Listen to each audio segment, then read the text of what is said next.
the early joy, and all the early joy. He wrapped himself in love,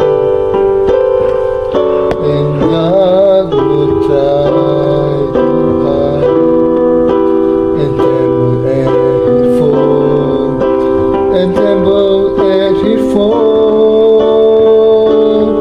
How great is our God? Sing with me, how great is our God, and always He, how great is our God.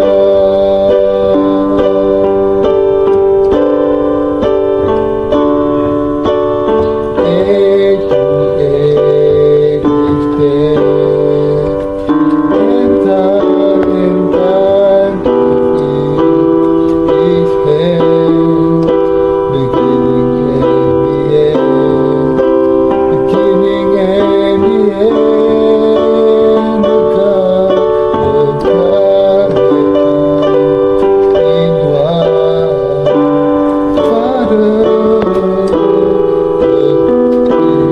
the Son, the Lion and the Lamb, the Lion and the Lamb. How great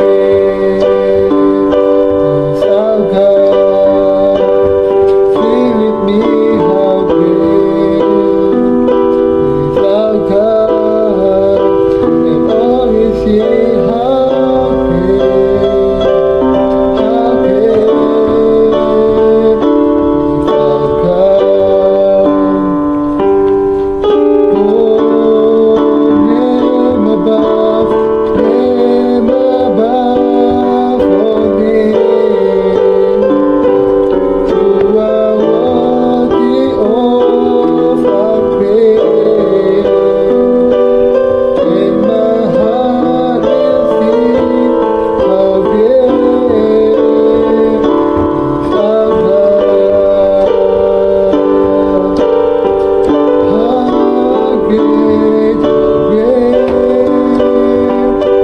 is our God. Sing with me, how great is our God, and always sing, how great is our God.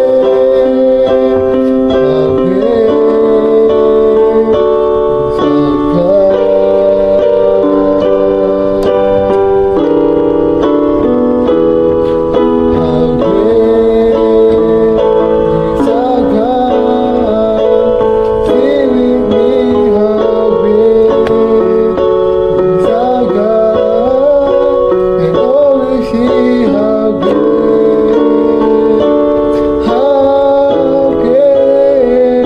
is our God. Oh, how great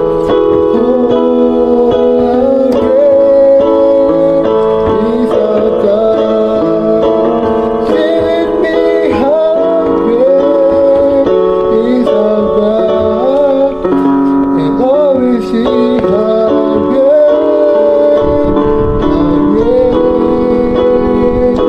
is our God,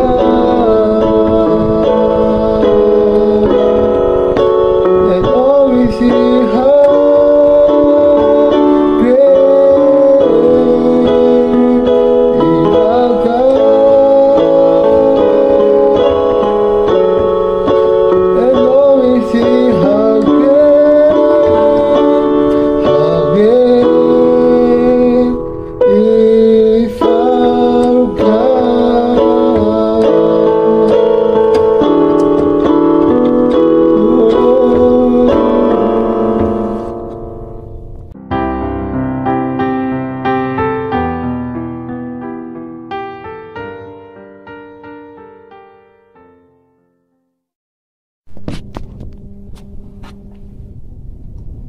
Pasal 10.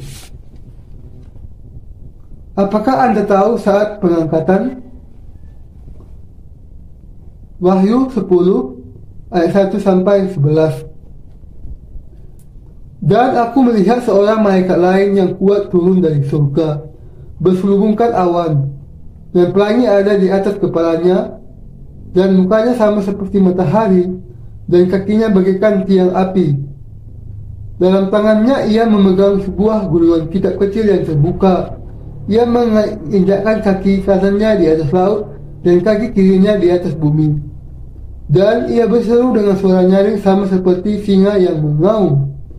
Dan sesudah ia berseru, ketujuh guru itu memperdengarkan suaranya.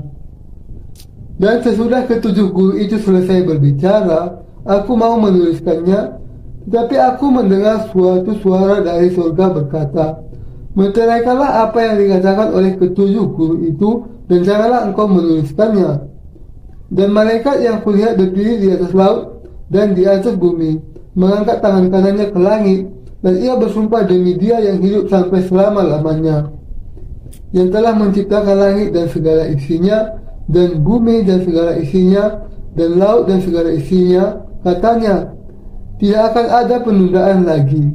Tetapi pada waktu bunyi sangkakala dari malaikat yang ketujuh, yaitu apabila ia meniup sangkakalanya, maka akan genaplah keputusan rahasia Allah, seperti yang telah ia beritakan kepada hamba-hambanya, yaitu para nabi. Dan suara yang telah kudengar dari langit itu berkata pula kepadaku, katanya, "Pergilah, ambillah gulungan kitab yang terbuka di tangan malaikat yang berdiri di atas laut dan di atas bumi itu." Lalu aku pergi kepada malaikat itu dan meminta kepadanya supaya ia memberikan gulungan kitab itu kepadaku. Katanya kepadaku, "Ambillah dan makanlah dia. Ia akan membuat perutmu terasa pahit, tetapi di dalam mulutmu ia akan membuat perutmu terasa pahit, tetapi di dalam mulutmu ia akan terasa manis seperti madu." Lalu aku mengambil kitab itu dari tangan malaikat itu dan memakannya. Di dalam mulutku ia terasa manis seperti madu, tetapi sesudah aku memakannya, perutku menjadi pahit rasanya. Maka ia berkata kepadaku, "Engkau harus bernubuat lagi kepada banyak bangsa-bangsa dan kaum dan bahasa dan raja." Eksegese. Penekanan utama dari pasal ini terdapat di dalam ayat 7. Tetapi pada waktu bunyi sangkakala dari malaikat yang ketujuh, yaitu apabila ia meniup sangkakalanya, maka akan genaplah keputusan rahasia Allah, seperti yang telah ia beritakan kepada hamba-hambanya, yaitu para nabi. Pengangkatan, dengan kata lain, akan terjadi pada saat ini. Ayat pertama. Dan aku melihat seorang malaikat lain yang kuat turun dari surga, berselubungkan awan, dan pelangi ada di atas kepalanya, dan mukanya sama seperti matahari, dan kakinya bagaikan tiang api. Malaikat yang kuat yang muncul dalam pasal 10 adalah yang ditugaskan Allah untuk memberikan kesaksian akan apa yang akan dilakukannya. Penampakan malaikat ini adalah untuk menunjukkan betapa besar kemuliaan dan kuasa Allah. Hal itu juga untuk menunjukkan bahwa Allah akan membinasakan lautan di dunia ini dan membagikan serta mengangkat orang-orang kudus ke surga. Ayat 2-3. Dalam tangannya ia memegang sebuah gulungan kitab kecil yang terbuka. Ia menginjakkan kaki kanannya di atas laut dan kaki kirinya di atas bumi. Dan ia berseru dengan suara nyaring sama seperti singa yang mengaum. Dan sesudah ia berseru, ketujuh guru itu memperdengarkan suaranya. Allah melakukan segala sesuatu sesuai dengan rancangannya. Ia akan membinasakan bumi dan lautan ketika hari akhir datang. Tuhan kita, dengan kata lain, akan membinasakan lautan yang pertama dan bumi yang pertama. Bagian di atas menunjukkan kehendak Allah yang tidak bisa dilawan, yang akan menggenapi semua yang direncanakannya dan penggenapan dari karyanya. Di dalam Alkitab, angka 7 memiliki makna kesempurnaan. Allah menggunakan angka ini ketika ia menyelesaikan karyanya dan berhenti. Demikian juga, seperti yang dijelaskan bagian ini bahwa Allah akan di akhir zaman membebaskan banyak orang dari kebinasaan, tetapi sebaliknya pasti akan membinasakan dunia ini. Ayat 4. Dan sesudah ketujuh guru itu selesai berbicara, aku mau menuliskannya, tetapi aku mendengar suatu suara dari surga berkata, Meteraikanlah apa yang dikatakan oleh ketujuh guru itu dan janganlah engkau menuliskannya. Allah memerintahkan kepada Yohanes agar tidak menuliskan apa yang dikatakan oleh ketujuh guru itu, untuk merahasiakan tentang pengangkatan orang-orang kudus dari orang-orang yang tidak diselamatkan. Kadangkala Allah merahasiakan karyanya dari orang yang tidak percaya, karena mereka sebagai musuh-musuh Allah membenci dan menganiaya orang-orang kudusnya. Pada zaman Nuh juga, ketika Allah membinasakan dunia dengan air, Ia menyatakan tentang datangnya air bah hanya kepada Nuh. Bahkan sampai sekarang, Allah mengabarkan Injil air dan Roh ke seluruh dunia dan memberikan kerajaan surga kepada mereka yang percaya kepada hal itu. Tetapi selain kepada mereka yang memiliki iman yang sejati, Ia tidak menyatakan kepada orang lain tentang kapan datangnya masa pengangkatan. Bagi orang-orang benar, Allah sudah menciptakan dunia baru di dalam kerajaannya, dan Ia menghendaki untuk berdiam di dalamnya bersama dengan mereka. Ayat 5-6. Dan mereka yang kulihat berdiri di atas laut dan di atas bumi, mengangkat tangan kanannya ke langit, dan ia bersumpah demi Dia yang hidup sampai selama-lamanya, yang telah menciptakan langit dan segala isinya, dan bumi dan segala isinya, dan laut dan segala isinya. Katanya, tidak akan ada penundaan lagi. Semua itu bisa disumpah di dalam nama Allah, karena semua sumpah atas sesuatu diambil bukan atas namanya sendiri, tetapi atas nama seseorang yang lebih besar. Demikianlah Allah adalah penjamin akhir untuk orang-orang kudus di akhir zaman, dan untuk mereka yang sudah menjadi orang-orang kudusnya. Di sini, mereka yang kuat bersumpah demi Yang Maha Kuasa bahwa pengangkatan adalah sesuatu yang pasti. Sumpah ini menjelaskan kepada kita bahwa Allah akan menciptakan langit baru dan bumi baru, dan berdiam di dalamnya dengan orang-orang kudusnya di dunia baru ini. Hal ini menunjukkan bahwa Allah tidak menunda penciptaannya atas dunia baru itu, dan akan segera menggenapinya bagi orang-orang kudusnya. Ayat 7. Tetapi pada waktu bunyi sangkakala dari malaikat yang ketujuh, yaitu apabila ia meniup sangkakalanya, maka akan genaplah keputusan rahasia Allah, seperti yang telah Ia beritakan kepada hamba-hambanya, yaitu para nabi. Ayat ini menjelaskan kepada kita bahwa ketika sangkakala yang ketujuh dibunyikan di masa akhir kesengsaraan, semua orang-orang kudus akan diangkat. Yang paling ditanyakan orang di bumi ini adalah mengenai kapan pengangkatan orang-orang kudus akan terjadi. Wahyu 10 ayat 7 mengatakan, tetapi pada waktu bunyi sangkakala dari malaikat yang ketujuh, yaitu apabila ia meniup sangkakalanya, maka akan genaplah keputusan rahasia Allah, seperti yang telah Ia beritakan kepada hamba-hambanya, yaitu para nabi. Apa artinya kalimat akan genaplah keputusan rahasia Allah, seperti yang telah Ia beritakan kepada hamba-hambanya, yaitu para nabi? Di sini artinya bahwa hanya Injil air dan Roh yang merupakan Injil yang benar, dan siapa saja yang menerimanya akan menerima pengurusan dan Roh Kudus di dalam hatinya. Pengangkatan orang-orang kudus pasti akan terjadi ketika sangkakala yang ketujuh dibunyikan.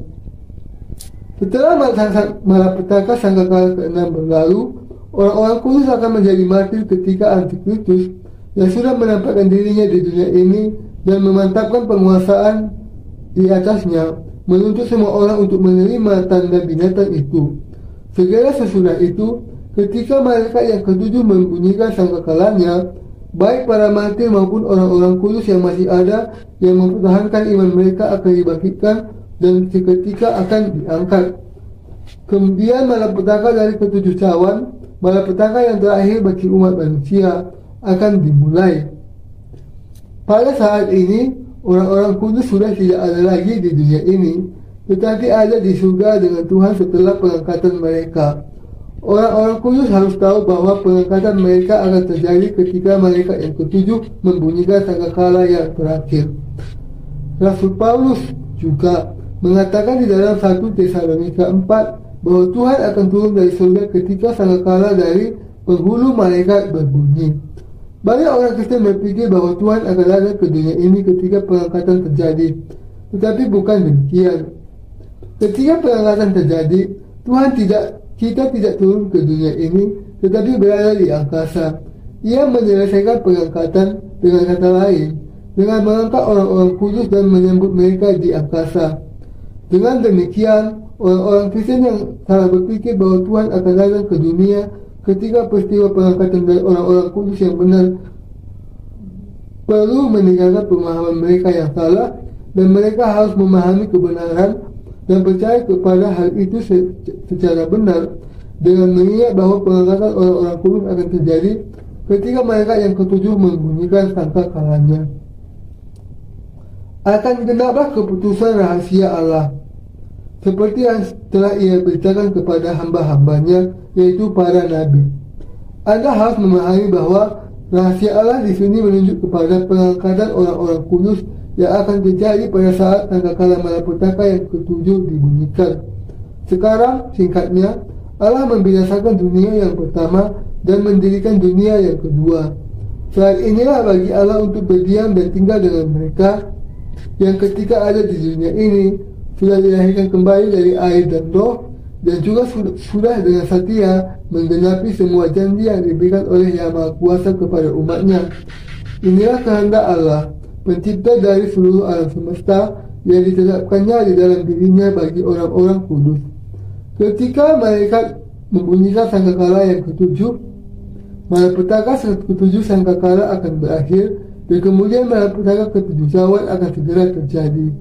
Firman itu mengatakan, pada waktu bunyi sangkakala dari malaikat yang ketujuh, yaitu apabila ia meniup sangkakalanya, maka akan genaplah keputusan rahasia Allah, seperti yang telah ia beritakan kepada hamba-hambanya, yaitu para nabi.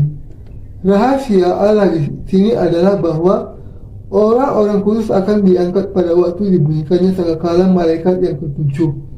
Orang-orang kudus saat ini hidup di dunia, tetapi agar mereka hidup di dunia yang baru, yang lebih baik, mereka harus menjadi martir, dibangkitkan, dan diangkat. Hanya sesudah itu mereka akan diundang ke dalam perjamuan anak domba dengan Tuhan dan memerintah bersama dengan Dia selama 1000 tahun. Setelah kerajaan 1000 tahun ini, Antikristus, Iblis, dan pengikutnya akan menerima penghukuman kekal dari Allah.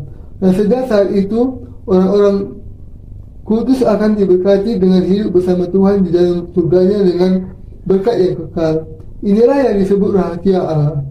Kita hanya bisa bersyukur kepada Allah yang menyatakan rahasia ini kepada kita yang memiliki iman yang benar. Allah mengatakan kepada kita bahwa Ia akan menggenapi semua janji itu ketika malaikat yang ketujuh membunyikan sangkakalanya. Ayat 8. Dan suara yang telah kudengar dari langit itu berkata pula kepadaku, katanya, pergilah ambillah gulungan kitab yang terbuka di tangan malaikat yang berdiri di atas laut dan di atas bumi itu. Allah mengatakan kepada kita bahwa orang-orang kudus dan para hamba Allah harus terus mengabarkan Injil air dan roh sampai akhir zaman. Injil ini adalah mengenai kebenaran pengampunan dosa, kemartiran, kebangkitan, pengangkatan, dan perjamuan kawin anak domba. Agar orang-orang kudus dan para hamba Allah memberitakan Injil sampai akhir, mereka harus terlebih dahulu makan dari firman Allah dengan iman mereka sebelum datangnya masa kesengsaraan besar. Allah menuntut dua macam iman dari kita. Yang pertama adalah iman dilahirkan kembali, dan yang kedua adalah iman yang menyambut kematian untuk mempertahankan iman kita yang benar.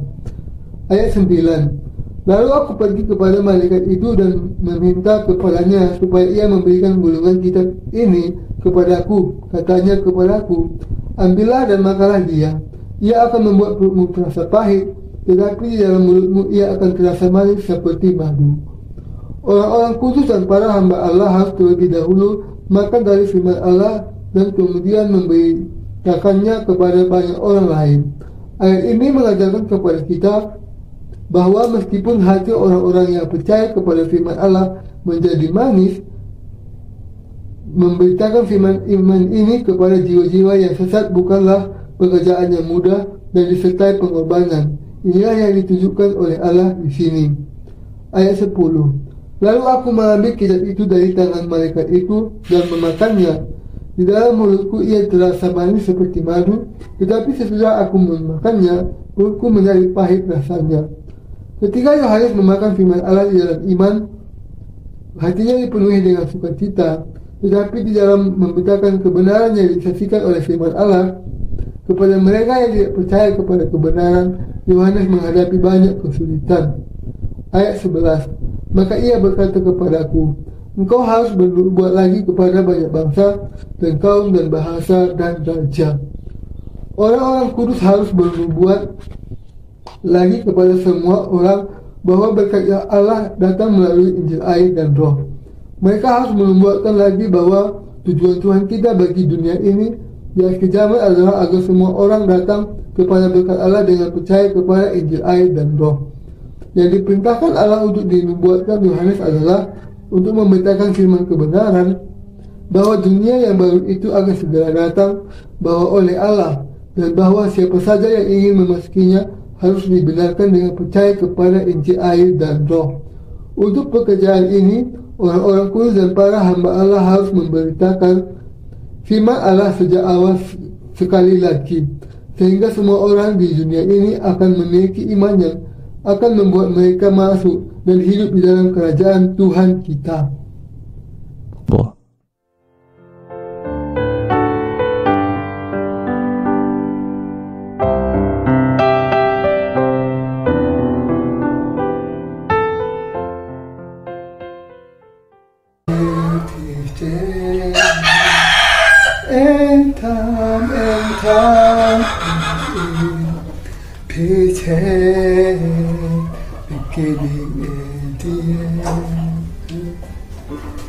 Beginning at the end, the God had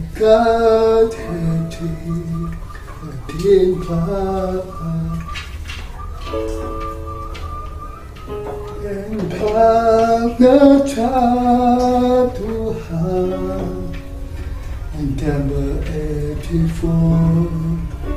and never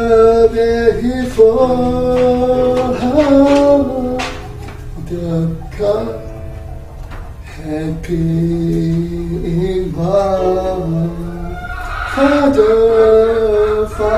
Father's the child, the diamond and the tin, the diamond and the rain, my God, Chaka, feel with me how good, Chaka, and always see how good, how good is our God, how good is our God, treat with me how good. Shaka, I'm gonna see how good